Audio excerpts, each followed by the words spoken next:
Vaincre la maladie ou vaincre la maladie. Moi c'est Luna, j'ai 20 ans et j'ai été diagnostiquée bipolaire fin 2022. On a longtemps pensé que c'était juste lié à mon hypersensibilité, trouble borderline, puis le verdict était enfin tombé. Moi qui voyais de par les films la bipolarité comme une maladie qui nous faisait péter des câbles tous les 6 mois, je me trouve en face de ce mot, seule, avec lui, et j'apprends à l'accepter. Comment je le vis, je saurais pas te dire. Je passe de la dissociation au dégoût, du dégoût à l'essai du bien-être.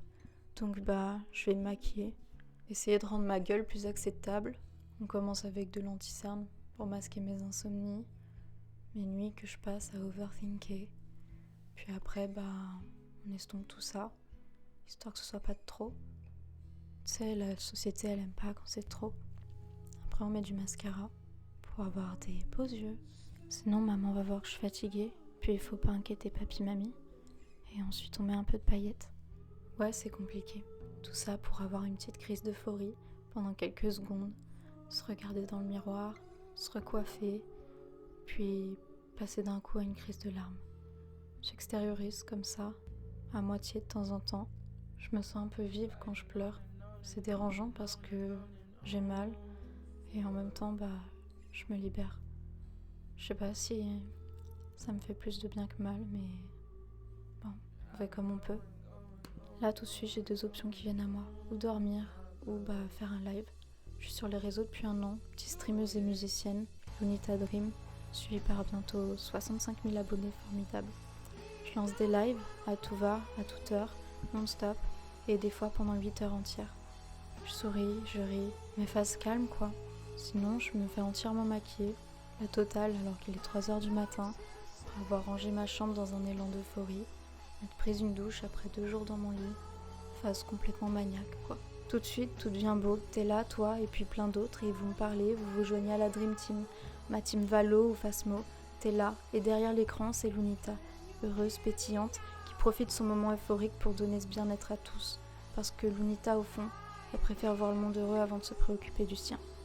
Et d'un coup j'arrête tout, je cache la réalité à mes adorables abonnés par un « je suis fatiguée, reposez-vous bien, prenez soin de vous », j'éteins, je suis seule, là c'est le vide.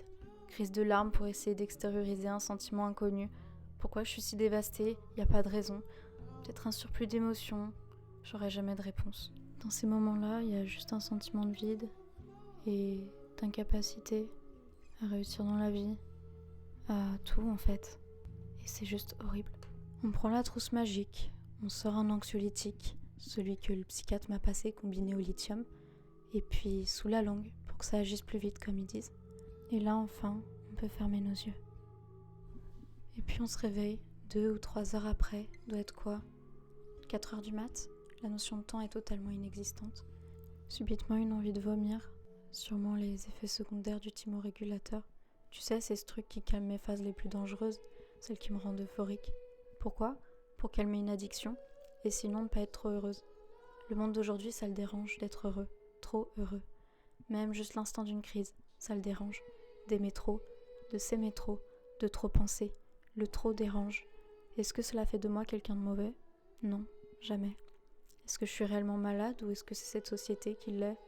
On le saura pas. Est-ce qu'un jour ils se rendront compte que l'humain n'est pas fait pour inhiber ses émotions? Dieu m'a créé ainsi. La société a-t-elle le droit de remettre en question en essayant de m'atténuer au mieux pour rentrer dans le moule? Est-ce que je vais m'en sortir? Oui. Faut juste que, avant tout ça, on brise les stéréotypes de la bipolarité.